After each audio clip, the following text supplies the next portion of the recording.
Rory Bremner, thank you very much for joining us on Personality Politics. Actually, I wonder who dropped out to let me in. David Attenborough wasn't available. Couldn't get Alan Titchmarsh at last minute. Prince William had a lunch, but we're delighted you could join us. Yeah, big fan Well, of Times Radio. your father was an army officer. You went to Wellington, a militaristic boarding school in Berkshire, and then went on to study languages at university. A classic upper middle class upbringing. Is that a fair comment? To an extent, yeah. I mean, I was born in Edinburgh, and my father, yes, you're right, he was a former soldier. He then went on to work for the Cancer Research Campaign, or British Empire Cancer Campaign for Research, as it was then. We lived in a sort of flat in Edinburgh, and weren't particularly well off. And I think later I found his letters.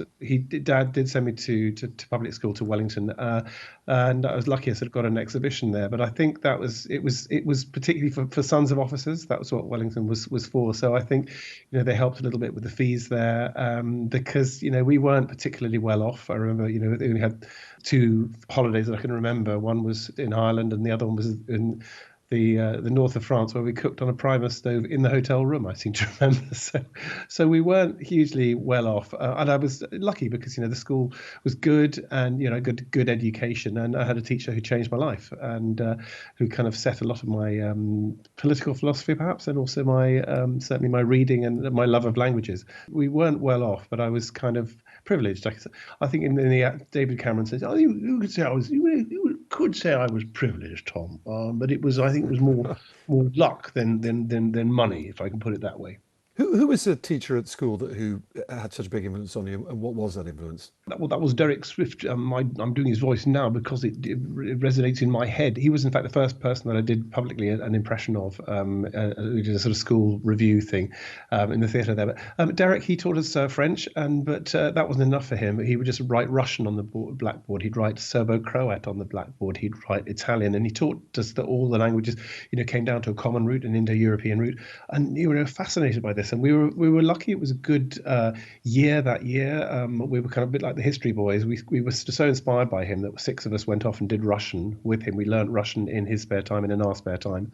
And he introduced me to languages, but also he introduced me to Voltaire, which was the beginning of satire. And Voltaire's book Candide, where Candide is inculcated with his philosophy that everything's for the best in the best of all possible worlds. And then he travels across the world and realizes that the world doesn't fit that philosophy. And I think that's a kind of template, really, of a way to completely debunk through satire philosophies or beliefs which are palpably ridiculous. And that ends, funnily enough, with the last line of that is il faut cultiver notre jardin. We must cultivate our garden, which is kind of quite gnomic. It's difficult to sort of pick out what exactly it means, but I take it to mean that you can't change the world, or grand philosophies won't change the world, but we just have to do our best in our own particular sphere to make it the best we can. And it's kind of so I kind of hold that in my head, and Derek introduced me to that, and he gave me confidence. I was a bit of a flibberty-gibbet. I was quite scatty. I was quite random, and I think he sort of pulled that together and inspired me. So you did impressions of schoolmasters at school. I imagine that got into terrible trouble at some stage or other. Who was the first politician you did an impression, and when did you start trying to mimic them? Weirdly, I think I was useless at wood. We did sort of wood carving course, or what they used to call it, DTs. Is it design technology now? And the only thing I ever made, other people were sort of making speakers or tables, or I made a pipe for Harold Wilson because I remember, he was the sort of prime minister at that time. And my brother also does impressions, or did impressions, and we used to do Edward Heath and stuff together. Harold Wilson. We used to watch programs like Who Do You Think You Are? Yep. So it was Wilson, it was Heath, it was that era. Many of your listeners, this will be well before they were born. And Mike Yarwood would do those, he'd do Dennis Healy, the Silly Billy and all that sort of stuff. And in a way, you're watching Mike Yarwood, who brought impressions into the mainstream, because before that it was kind of an act, sort of a little bit down the bill on a variety act. You'd have the speciality acts like the ventriloquist and the impressionist. And Mike Yarwood put that absolutely sort of front and centre part of Britain, our sort of television diet. So it was sort of Heath was the first ones. But I mean, for me, of course, then there was Thatcher, which made Stephen Allen. But for me, I suppose the first successful ones were John Major, Tom, as you remember. And when I started my series at Channel 4, that was who we did. And then he went on to Tony Blair. Very fond memories of him. then it became Gordon Brown, and after that David Cameron, and then who came after that? It was Theresa May, wasn't it? And now I think we've reached the state of perfection of a Boris Johnson government and a prime minister with a personal R of I think 6 or maybe 7. But if you came into contact with me and have a child, get a test. Well, that extraordinary canter through British politics after 25 years. I'm going to have to take you back a little bit, I'm afraid. But let's go back to the 70s and the 80s. Frog march back. I'm afraid so. So you had perhaps a traditional Tory background, but your views, I'm beginning to take, aren't necessarily Tory. Is that about right? You picked that up, yeah. Well, here's the thing. I mean, I left Wellington in 1979, which of course was when Margaret Thatcher was elected. So, I was kind of wet behind the ears, public school boy, and from that background, as you'd expect. And also, we'd had the Winter of Discontent, and we'd had Callaghan and that sort of stuff. So I did vote Tory in 1979. That was my background. It was indeed. I was 18, and that was my background. And it was in a context, as I say, of coming through the 1970s, and remembering at my first school, I can remember the 3-day week, although that was under Heath and stuff. So different times. And then I think what changed is that when I went to university, I met people from different backgrounds, and when I started on the cabaret circuit, which was around about the same time as university as well. We're talking the early 1980s, and there was the comic strip and the comedy store. People like Alexei Sale and the acts on there. But my sort of fellow comedians, I was very influenced by them. John Dowie, who did my first TV show with me, but also ones that perhaps better known, Mark Steele, Mark Thomas, Jeremy Hardy, and they kind of influenced me. And also, of course, it was a political time. We were doing a lot of shows. It was the time of the miners' strike.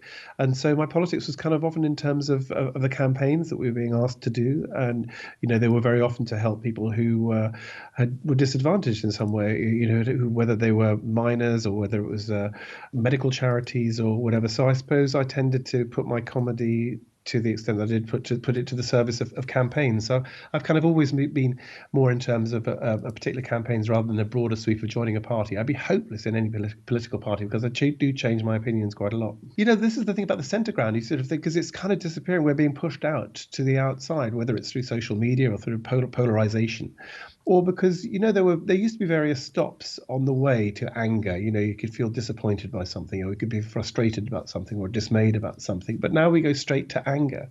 And now the political opinions, you tend to, because they're polarized, they tend to be much more extreme, and people, you can't sort of agree to disagree or persuade civilly. Somebody's got to, particularly using the medium of Twitter, people would have to beat you over the head with their opinion until you concede, and I think that's changed. But I still cling on to my sort of belief that I think the sort of centre ground. I mean, I probably sort of centre, a bit left of centre, liberal, so somewhere in that thing. I mean, I'm sure you'll be able to locate it down to the political postcode by the interview. Let's get to that. So you throughout the 80s, you also worked on Spitting Image, which you must be delighted to see return, or do you think we should be doing something else these days? No. I mean, I haven't seen it myself yet, but in fact, a lot of my friends are doing. In fact, most of my friends seem to be doing. Matt Ford, Luke Kempner, Deborah Stevenson, Jess Robinson, and they're appearing on it, and Lewis MacLeod as well, who does the best Trump. He does a wonderful Trump, although I think Matt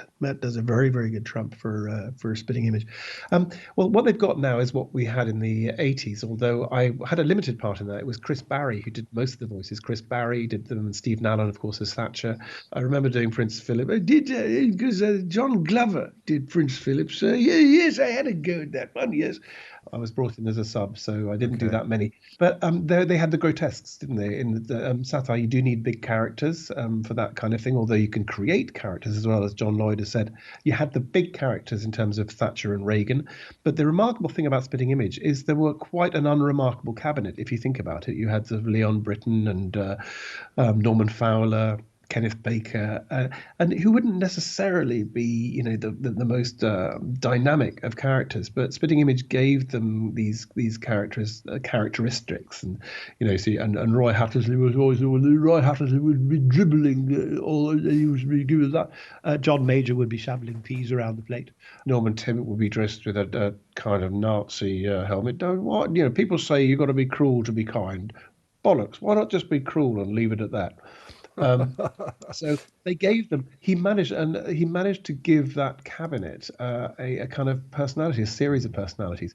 And during the coalition recently, I looked at people like Phil Hammond, and I just thought, God, how can do impressions? So Spitting Image is going to obviously make not so much household names because it's only on subscription, but certainly it's going to bring people like Dominic Raab and Matt Hancock to life, and that's a challenge that they meet. But it's interesting times, Tom. So it's a good time to do a show. But I think it's that we're going to have to find a new way to do it because, there's research done in America that the more you kind of criticize Trump or the more you fact check Trump, which is a very easy job to do. In fact, I think he has a personal defibrillator, which is his fact checker. But if you can tell people that Trump lies till you're blue in the face, but it doesn't really change their opinions or their beliefs. So if you want to kind of change people's point of view, it's not an easy task. But then Peter Cook always said that satire. He always used to say that satire had done so much to change the course of German history, and that did so much. The satire of Berlin and Germany in the 1930s, which did so much to prevent the rise of Adolf Hitler. I only knew the Tory cabinet because of their Spitting Image puppets. I had no idea who they really were, so they became their puppets to a certain extent. Well, it did. It did a service. I mean, I was very lucky because I worked with John Bird and John Fortune through the 90s and 2000s, and in the way that Spitting Image introduced characters to people. I think so. I hope that the show we used to enjoy doing, Bremner, Bird and Fortune, or before that, Rory Bremner, who else on Channel 4, we had license to kind of explore all sorts of political policies and all sorts of individuals. And kind of people said that, I think Bird and Fortune are almost taught now at universities as this is a wonderful exegesis of policy, whether it was George Parr was playing a general or whether he was a captain of industry or whatever. So I think satire, far from being just destructive, I think it can really engage people with politics. And often John Bird and John Fortune would just read out or enact just straight government policy, and people would be sort of clutching their sides and weeping with laughter because they managed to do it in such a way, a beautifully timed and elegant way, and that people thought, how on earth did we believe in that policy in the first place? Let me ask you, who was the first politician you met who you did a good and public impression of? And did they like that? And did they ever make you do it in front of them? I don't know, Tom. I think John Major was slightly thin-skinned. I think because it was a satirical impression of him. But the way that changed. I mean, John Major now. I mean, he grows with every year. By comparison, and I kind of. We just met. We both love cricket and have long since sort of talked. And I've got a great affection really for John Major in that sense. I suppose Tony Blair was the one that I kind of met because it was 1996 before he became Prime Minister, and we happened to be in the same holiday in France, and he was in the next door village. And so, we met, and I met his, kids and family, and his kids would do impressions. He would say, "My kids are doing impressions of you, doing impressions of me." So it's quite fun, sort of watching the Blair's Got Talent of the kids doing impressions of me, doing impressions of Tony. And I said, well, when you become Prime Minister, if you become Prime Minister next year, the boot will be on the other foot, and I'll be doing you. If you enjoyed the John Major impressions, I'm not sure you'll enjoy the Tony Blairs quite so much. And he said, well, gosh, golly, yes. How does Lord Bremner sound? And then we met last year. There was an education festival, and I just reminded him of those days, and because he looks so well now, he's got this very sort of tanned. And I said, God, you've got a wonderful complexion. Is that the Tony Blair Foundation? He said, God, this takes me back. So so that, I suppose that was. But I spent 10 years being Tony Blair, and I actually sort of felt myself turning into him at various points, and I would realise that my intonation or my phrasing or my timing were becoming very, very Blairite. And to some extent, I guess my politics would be, kind of not far off. And then, but of course, Iraq was the big dividing line. And I think we did, I think the shows that we did around the time of Iraq, including we did one sort of two long form shows, one called Between Iraq and a Hard Place. And I think that's the show that we were proudest of because it was the best marriage of really good research. That we had a great team of researchers and we were working in real time. And Bird and Fortune were looking back at the history of Iraq and Mesopotamia in the 1920s and watching, as we talked about earlier, history repeating itself. So that was obviously the division for me. That was where I went from believing in Blair to becoming agnostic and then wondering if there was a Blair. And Gordon Brown, of course, I have an admiration for Gordon Brown because he saved the world in 2008, 2009. I mean, literally in the sense of going over to America and speaking to Obama at the height of the crunch when basically the ship was going down. And he said, this is what you need to do, this, and this. And Obama said, okay, right, so I'll get back to you. And Gordon Brown said, no, I'm not leaving. I'm not leaving until you do these things. And they put in place the 3 pillars, these sort of technical banking things that were done, which kind of managed to just keep the ship afloat, which was in great danger of going down. And I think Alistair Darling, funnily enough, was not unfairly. I think Alistair Darling played a terrific part in actually keeping the show on the road. And I think what went wrong is that there was never a reckoning after that. There was never a reckoning that the whole was blown out of our economy at the top end. By the banks and George Osborne deliberately used the bottom end to pay for it, which was, I think that was one of the great drivers of inequality, which was going on under the surface of an apparently benign coalition with Cameron and Osborne, but underneath the surface, of course, there were, although the Gini coefficient, I'm sure you're all very familiar. The Gini coefficient, the measure of inequality would say otherwise. I think inequality and a sense of unfairness grew, and people felt left behind. They felt alienated by globalization, and we saw what happened during the second half of the coalition when Nigel Farage, so I got to say, took the bull by the horns, got the bit between his teeth, and found a ready audience of people who felt left behind, and hence Brexit. Did you ever meet a politician you did an impression of who wasn't very impressed by your impression? I once saw Toby Young, the writer, do an impression of William Hague. He did a great impression of really good impression of William Hague. Looks a bit like William Hague, with slightly balding head. He did it in front of William Hague, and it went down appallingly. No laughter at all whatsoever. Have you ever had that experience? Oh well, I actually I enjoyed doing William Hague. He was a great. He was it was a gift, wasn't he? I mean, that extraordinary voice that would get so much. And of course, he was the foreign secretary when we had a prime minister, David Cameron, who thought that Somalia was a wine waiter. He kind of pretended to like it. I mean, I think there's a little bit of people that they kind of regret it if they sort of say, "Oh, can you do me?" And then you do it, and it's a little bit more cruel than they thought. And I mean, even David Frost, who was wonderful, and he gave me so much of my career. In the beginning, I used to do his Sunday morning shows, and of course, as he got older, and his voice became a little bit more, shall we say, slightly more slurred, and just the age crept into his voice in the way that it does now with David Attenborough. Because when we began, it was very open and all looking at it. And now, if you hear David Attenborough, it's become a little bit more sibilant and a bit more close. And I remember David Frost, he said, do people's voices change as they get older? And that was his very gentle way of saying, do I really sound like that? But by and large, people have been, there's always that expression, isn't it? You're nobody till somebody does you. How is your experience of studying politicians up close? You must observe them hugely closely, listen to their speeches, practice them, or however you do it.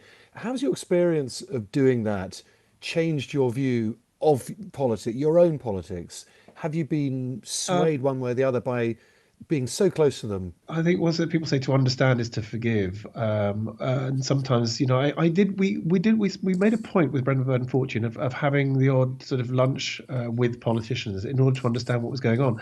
And sometimes I remember saying to John Fortune, I think, am I getting too close to them? And lovely John Fortune, he said, well, nobody ever accused David Attenborough of getting too close to the animals. And so it was, I could research them, I could see them close to, but what you realize is they are a different species, and they are one on one, as everyone says about people like John Major or Theresa May or whatever. One on one, they tend to be very good. They tend to be very impressive, and you can sort of say, oh, actually, they're very likable when you see them and talk to them as human beings. But then you have to you have to step back. You have to have a certain distance, and it's difficult because if you do impressions and you get asked to do different charities or different sort of public events, and you find yourself meeting people, and if you're meeting people that you do, and it can colour things. I mean, it can colour it in a good way and colour it in a bad way. I mean, there are politicians where I think, oh, actually, you're a lot nicer than I thought. Or there's the odd politician who I thought, you're every bit as egregious as I suspected. But no names, no Packville. No, no, please not. Your own politics now. You played a public role, interesting, in both the referendum campaigns of the last decade, Scottish referendum, and of course the EU referendum, and then on the people's vote. What made you decide Well, to put yourself on the other side of the fence? So rather than just satirizing all those, hurling rocks at them, you almost became one of them by participating. Why did you do that? I wonder that too, but I think there were times you thought you should stand up and be counted. I mean, there were very different campaigns. I learned a lot. The Scottish referendum first campaign, because I kind of felt, but times have changed. They really have changed, and I get constant reminders on Twitter that I should have listened to my SNP friends, and I think that Brexit has kind of really put the cat amongst the pigeons, and it's made it almost as a democratic. It's really changed the goalposts, and it's kind of, you think it's almost a democratic necessity to at least ask the question. Now that Britain has been divided and Scotland was so strongly in favour of remaining in, as indeed was Northern Ireland, so it becomes harder to argue that case. And ironically, you think of Cameron and particularly Boris as they may be the politicians that finally broke the union. But it was something. I mean, I believed, and I wrote about it at the time. I've mentioned Attenborough a lot, but I said, I believe I believe in being part of something else. It maybe goes straight back to Voltaire, if you like. That I see myself as Scottish at my core, but very much part of the United Kingdom, and I see myself as European because, of course, I studied languages and I've worked in France and Germany, and it was just very much part of me, and I felt it was important. I thought that we were going to lose something very precious in 2014, but as I say, so much has changed since. I wonder if if I'm sort of becoming more agnostic about that now. And in the case of the referendum, the Brexit referendum and the people's vote, I just felt that we were losing something that was so precious, and I felt more strongly about it. You've floated around a lot. It sounds like you're voting. I know you voted for Caroline Lucas, or endorsed Caroline Lucas, Green Party in Yeah. 2015. How did you vote in the last general election, 2019? I voted Lib Dem because it was the MP there was the Lib Dem candidate was Nicola Horlick. That's right, and I thought, because North Kensington had gone Labour, I think, and I thought that there was a chance that Kensington, I think it was Kensington and Chelsea, was going to. I mean, there was a chance that they could run Greg Hands, I think it is, quite close. So I voted tactically as my answer to that question. I voted tactically. Okay. That's 4 different political parties I've counted that you voted for now. It's impressive. Well, there you go. Before I ask you your final question, I have to sum you up. I just wanted to know the obvious question. I'm sure you're asked this all the time. Who is the politician you've most enjoyed impersonating over all these years? Different answers, of course. Bill Clinton. I enjoyed doing Bill Clinton because I felt I could really I looked a little bit like him with that makeup, and it was good. I think I did enjoy doing Tony Blair for so many years. It sort of became kind of part of me. But any impressionist, you'd always enjoy the most recent one that you managed to crack. So we're having a lot of fun with Trump, a lot of fun, and he's a tremendous president. I think he's probably the best there's ever been. And as you know, they said, "Will I take the coronavirus?" I said, "Sure, but you'll find I'm a very positive person. I'm very positive. I like to surround myself with positive people." And that's what I've done. And Corona, it was a gift from God, Tom. It was a gift from God. And I share. I believe, it sounds a bit socialist. It sounds a bit Biden, but I shared my gift. I shared my coronavirus. And you wouldn't believe the numbers we have, tremendous numbers in the White House now. Okay, we've got to draw this to a close. I now have to try and pin you down and ascribe your politics. So wait for Luck with this. that. I'm going to put you down as a nomadic, floating, progressive romantic. How do you plead? Oh, I'll plead guilty to that. That's a fairly fair summation. I'd rather be romantic than cynic. People say, you lovies. And I thought, well, I'd rather be a lovey than a hatey, to be honest. Listen, you've been absolutely fantastic. Thank you so much, and for making me laugh longer than I've ever laughed in a half an hour. Rory Bremner, thank you so much for Oh, joining us. It's been a real pleasure.